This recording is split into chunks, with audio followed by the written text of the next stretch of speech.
மயிலம்பதியிலோ யாமோ குறையில்லாமல் கந்தன், கடம்பன், ஆறுமுகன், சண்முகன், சரவணன், வேலவன் என்று பல நாமதத்தை பற்றி குறையில்லாமல் சிறப்போடு பக்தர்களுக்கெல்லாம் காட்சியெடுத்துக் கொண்டு வருகிறோம். அப்படி இருந்த போதிலும் நான் எப்படி இந்த உலகத்தில் அவதாரம் செய்தேன்? தமிழ் என்றால் முருகன், முருகன் என்றால் தமிழ், அழகுக்குரியவன் முருகன்.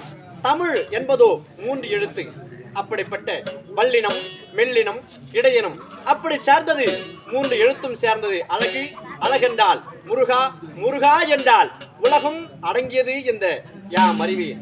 ஒரு நேரத்தில் என் தாய்க்கும் தந்தைக்கும் வாக்குவாதம் பிறந்த காரணத்தினால் என் தந்தையோ முக்கண் படைத்த பரமன் 3 கண் என்று சொல்லக்கூடிய அந்த கண்ணிலே இருந்து, நெற்றி கண்ணில் இருந்து அக்னி சோலை 6 தீப்புரிகளாக பூலோகத்தை நோக்கி வந்து கொண்டிருந்தது.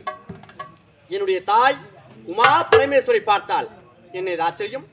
நமக்கும் நம்முடைய கணவனுக்கும் வாக்குவாதம் ஏற்பட்டு கோபத்தின் காரணமாக 6 தீப்புரிகள் பூலோகத்தை வந்து அடைந்தால் பூலோகம் தாங்காது.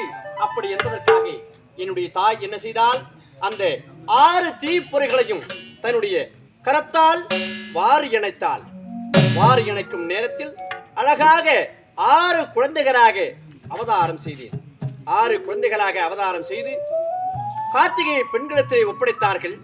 ஒப்படைத்து 6 குழந்தைகளும் ஓர் உருவாகி 6 சிரம் 12 கரம் என்று சொல்லக்கூடிய கந்தன், கடம்பன், ஆறுமுகன், சண்முகன் என்று பல நாமத்தை பற்றி குறையில்லாமல் பக்தர்களுக்கெல்லாம் காட்சியெடுத்துக் கொண்டு வருகிறோம். யாம் இருந்த போதிலும் இன்றோ கண்டா, கடம்பா, ஆறுமுகா வரமாட்டாயா, அருளை தரமாட்டாயா என்று பக்தர்களெல்லாம் ஏங்கி இருக்கிறார்கள்.